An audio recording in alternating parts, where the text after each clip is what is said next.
President Emmerson Mnangagwa is expected to clear the path for the publication of constitutional amendments to extend his term beyond his 2028 second term limits to 2030. Zarabina mashukubula nyogopangwa ino an update ye 2030 ichiyapangwa ino kiyogwane the news hogs and was subscribe or like on the bell icon tenda merobda nyara chiti a highly contested political and legal issue when he comes back from his annual leave early next month. A minister told the news hogs in a written response to questions, "We are waiting for the president to return from his annual leave to get cabinet to table and then clear constitutional amendment bill number 3 after necessary scrutiny by its committee on legislation. The drafting has been done and dusted," the minister added.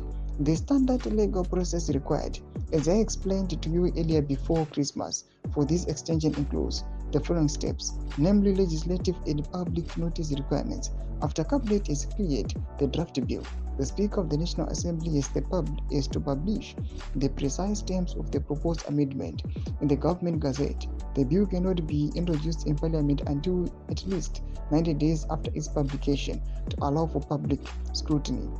Parliament is required to invite written submissions and hold public hearings to gather citizens' input on the amendment. The amendment bill must pass by at least a 2/3 majority in both the National Assembly and Senate during their final readings. After that, it goes to the President for assent. There is no referendum required in this case, as we have been arguing for months now. This process, as far as we are concerned, does not need a referendum, just a 2/3 majority in Parliament, that is the National Assembly and Senate. After gaining some more seats and the capture of the virtually defunct opposition, ZVAITWA currently holds a commanding 2/3 majority in Parliament, providing them with the leverage to pass the bill. Section 328(7) of the Constitution stipulates that any amendment extending a term limit must be done through a referendum. It cannot benefit the incumbent. To bypass this and subsequently allow Mnangagwa to benefit, Section 328(7) itself must be amended or repealed. This requires yet another national referendum where a majority of voters must approve the change. As a result, some legal experts argue 2 separate referenda may be required, one to change the term limit provision and the second specifically to allow the incumbent to benefit. However, there are 3 different arguments on the issue. The first is the above one.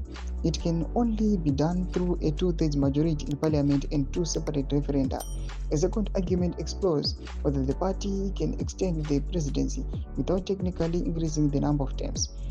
This theory suggests amending Section 95, which defines the 5-year duration of a term, rather than Section 91, which limits a person to 2 terms. Proponents of this view suggest that changing the length of a term from 5 to 7 years might not trigger the mandatory referendum required for changing the number of terms, thus allowing Mnangagwa to stay until 2030 by extending his current final term. This third one is that there is a lacuna or legal loophole in the Constitution that can be used to extend Mnangagwa's rule without a referendum by merely changing the length of the term and not removing term limits. Vice President Kembo Mohadi is currently acting president of the second time in as many weeks from January 14, 2026 until Mnangagwa returns to office early part of February.